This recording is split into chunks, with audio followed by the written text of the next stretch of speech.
So I'm going to start off, before we even look at the trees, and maybe some structural type ideas for enlarging planting pits for larger trees. Even smaller trees, they're going to do better if they have larger planting pits. And one way that technology has enabled us to do that is through special structural soils. And there's a really good one put out by Cornell University called CU Soil. CU stands for Cornell University Soil. They patented. Now, they're not the only ship in the port. There's a lot of other companies making structural soils. But I know that the work at Cornell has been tested, and they've been testing it all through Ithaca, and it's been working really, really well around the country in a lot of places. So what it does is basically it gives the engineers what they want, which is compaction, stable platforms to build on. But it gives the tree what it wants, rooting zone. So it actually enables the roots to go under patios, under walkways that are specially designed through the soil, enabling the tree to be able to grow without heaving the walkways up. So the engineers get exactly what they're looking for. They don't have all these buckled sidewalks. And the plants get exactly what they want, which is they get rooting zone other than this little, we have 3x3 here, we're lucky on that guy. Amazing that the tree's even able to get that big with such a small area. Now, obviously, those roots are in other places, which is why those sidewalks are buckling.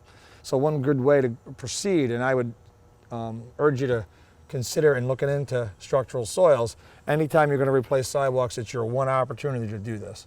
Now, you mentioned trees selections. So we could ramble on all kinds of stuff for possible selections for the streets in terms of replacements for trees that we have to get rid of.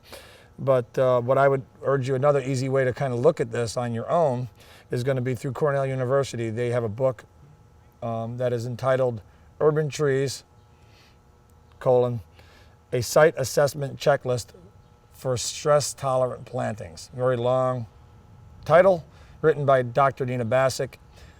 About as good a book as you're ever going to get for urban planting.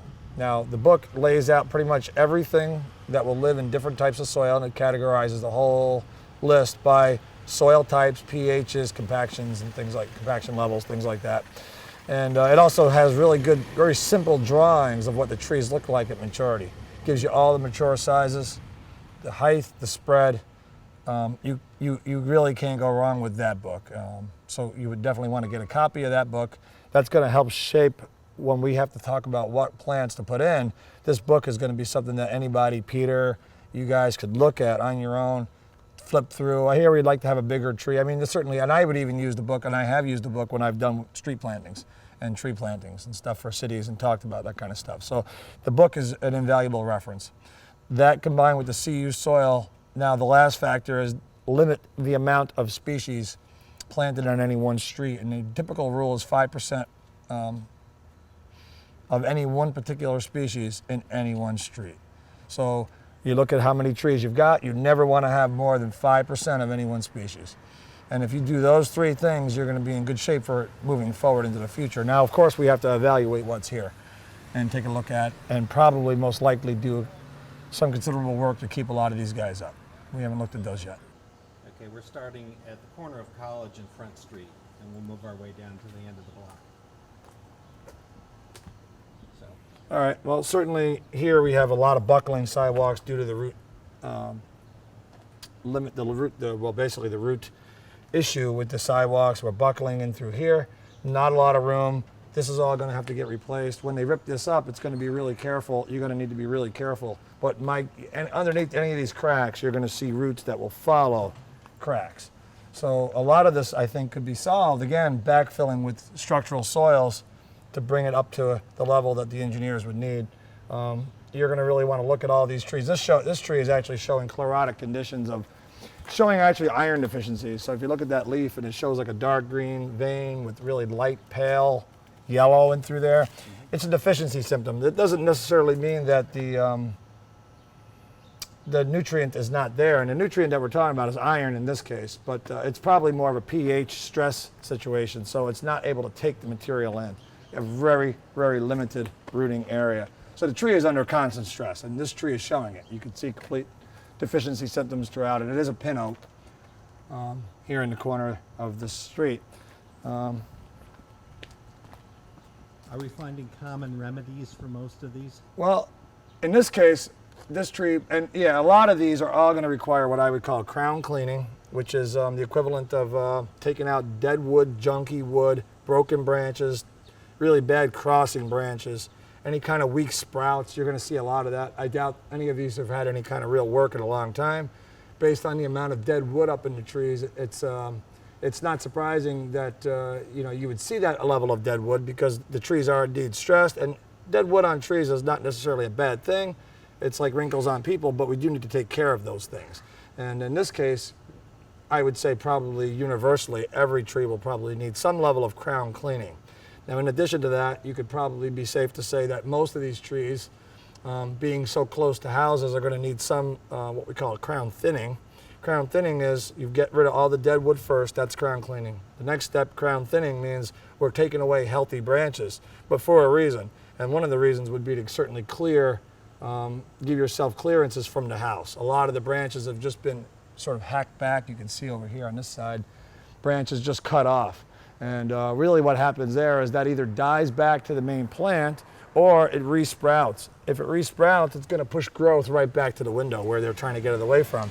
So a lot of this could all be solved if they had cut that branch back to the point of origin. In other words, back to the trunk from which it came. In which case, every year, you wouldn't have to keep constantly cutting back the material. It would be already gone. You'd have the line clearances. But a lot of that is going to be some crown thinning, taking away healthy branches because they're just simply growing in a spot that's not good.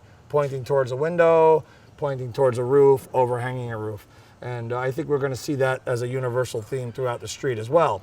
And then in addition to that, there's going to be cabling that's needed to keep a lot of these trees structurally sound. Cabling helps to prevent or mitigate a potential split, which any tree with a codominant stem has potential to be what we call a structural defect. Those structural defects with stationary targets like homes could be considered a hazard tree in a lot of cases. It doesn't mean it has to be removed, but it does mean that the hazard should be mitigated. And in most cases, that can be solved with a simple cabling system, which can give a lot more longevity to all these trees, I think, in a lot of cases. You're going to find that a lot of these trees will need cabling as well. Locusts, like this tree across the street, tend to do a bit better in urban conditions. And you'll see that this tree probably, has more rooting zone as well for its root system. It looks like a larger, longer pit. So the tree itself is going to be probably in a better state of health. But if you do look at this one branch right here, I don't know if the camera will pick up the green dot or not, but that is just inappropriately pruned.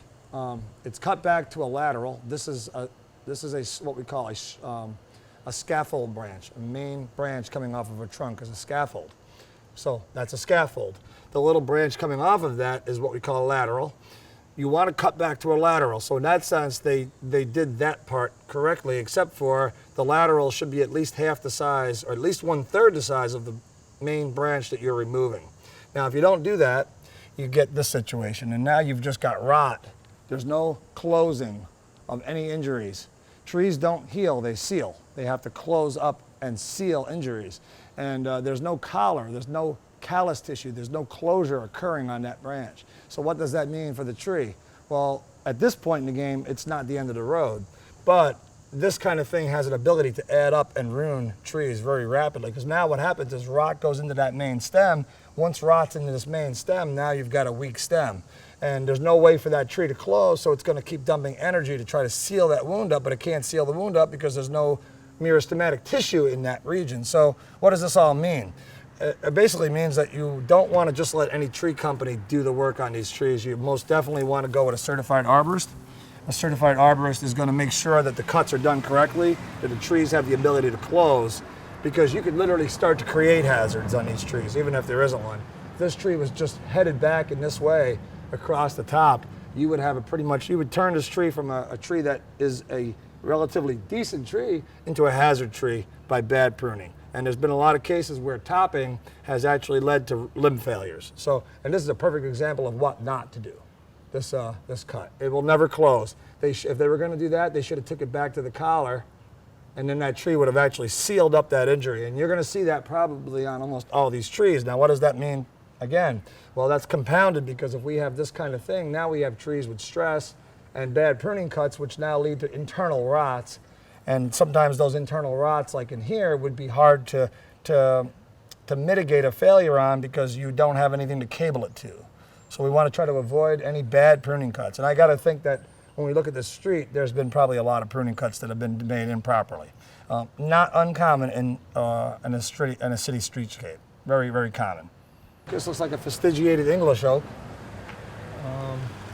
which is certainly a candidate to have some cabling done. Look at the main stem here, and then look at all these large branches, all going towards homes, all going towards wires. Trees like this would benefit from a small cable to help hold the tree together should it ever fail. Most of the time the failures occur in the winter during ice loads, windstorms, but a lot of times even in the middle of summer, calm sunny days, trees could fail. So a small cable in here could certainly create a lot more longevity to a tree like this. Along with some crown cleaning, when the arborist goes up and puts the cable in, they'll take dead wood out. They might do a little bit of selective pruning. Some of the branches that are coming over the guy's house should be limbed back.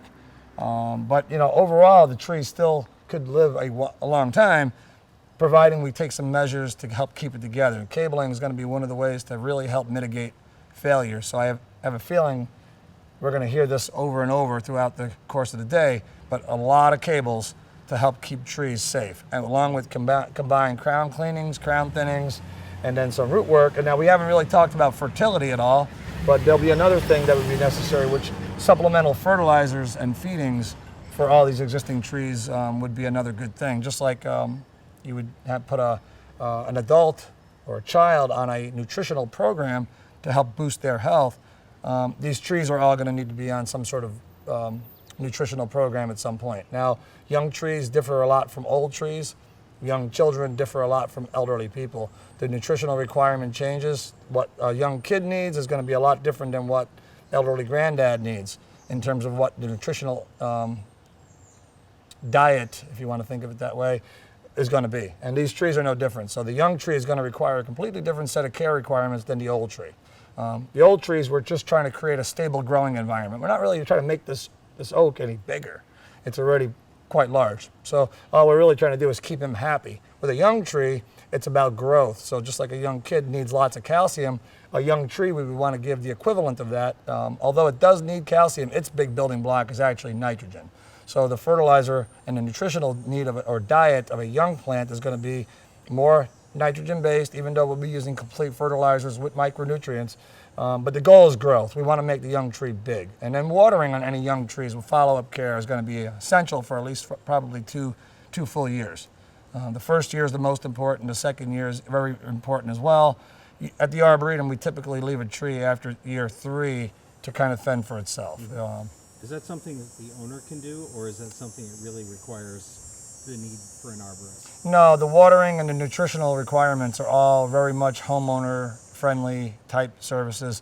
Most of the fertilizers, a lot of people think you need to drill deep holes or have a special arborist come out, but a lot of the fertilizers we use are granular and they're actually surface applications. So in other words, it's broadcast out using a coffee can, just getting out into the root zone, applying a organic-based fertilizer. An organic-based fertilizer is going to give you a long-term feed, and it's not going to push a lot of kind of unwanted or unnecessary growth. It's going to give you a much more stable growth. And it'll feed from spring through fall with one application, and that's certainly very easily done by a homeowner. And the watering is also very easily done by a homeowner. The question will be, how long do you have to water it? And the general rule is always less frequent, more thorough watering is better than a more frequent, lighter watering. In other words, we want to give it a heavy watering, probably about once a week during drought times. Young trees, you'd give it about once a week right on through if it didn't get rain. Old trees, the same thing. These trees are stressing. I mean, what do they need to live? They need water, they need nutrients. How much water are they getting in here in a drought year? Probably not a real lot. So just watering these trees is going to be a huge ally in terms of keeping the tree up long term. And like I said, combined with fertilizer, watering, replacing the sidewalks. Anytime you got to add soil, use structural soils. Get crown cleaning, dead wood out. Crown thinning gets the branches off homes and up above sidewalks and away from wires. So some structural work there, and then cabling. And I think a lot of these trees, probably the majority of them, could be saved as long as we were willing to commit that much work to this project. Now, the good thing about that is it sounds kind of technical perhaps, and it sounds kind of costly, and I'm not going to say it's not, but that compared to removing these trees, if you had to weigh those two factors, I think you're going to find that the cost of removal significantly is more money than the cost of actually keep the trees up and certainly try to give them some help. And cabling is a lot cheaper than in almost every case than a removal. And the arborist that does the cabling can kind of accomplish multiple goals while they're going up and putting the cable in. They would take the dead branches out, they would do some selective thinning, they would install a cable, and you're on to the next tree. Then the homeowner is going to need to do some ongoing care to sort of keep that tree healthy, bolster those natural defenses by giving it water, preventing stress. It's just like people. It's a lot like plant health care. So human health care, plant health care, there's a parallel. If you can prevent the human from undergoing constant stress, the human is probably going to be able to fight off most of diseases diseases and colds and things like that. Same exact thing with a tree. You can bolster that health by keeping it healthy, by preventing it from undergoing a lot of stress. You should be able to get a lot more longevity out of it. But not only that, you're actually creating a more healthy immune system for the tree, and therefore you're going to get less insects, you're going to get less diseases. Okay. There are dead limbs. They could certainly grow. It's only a matter of time. If no one's ever taking these limbs out, I mean, how long is it before there's enough rot for the limb to fail, for enough snow to just get on it to make it fail? Well, I mean, we're asking for trouble if we don't do work like this. And that's what happens a lot of times. A lot of times in cases, no one does a thing until there's a failure. And if we applied that exact same thinking to humans, that would be like leaving elderly mom or dad to fend for themselves without ever putting a handrail in. And all of a sudden, eventually they fail. Well, that's the kind of the same thing. I mean, we're leaving this beautiful tree. It's overall in good shape, but there's definitely some problems with it. And dead wood is an issue. And not crown cleaning these trees or even making really bad pruning cuts. I mean, this is another example of what not to do. The cut should have been back here, but it was hacked back. How many times did they hack that back? 1, 2, 3, 4, 5. Now you've got a dead limb. You've got absolutely no closure whatsoever. Again, trees don't heal, they seal. So there's no way for this tree to seal. It wants to seal right here. And this is acting like a cork in a bottle. And it's preventing that new layer of skin, the meristematic tissue, from sealing over that injury. And all we got to do, even right now, is come back here, cut this off, and in a matter of a few years, you'd begin to see closure of that wound. There was a case, actually, if we wanted to backtrack, well, we'll find it on another tree. I'll show you examples of closure, which is going to be really important long term.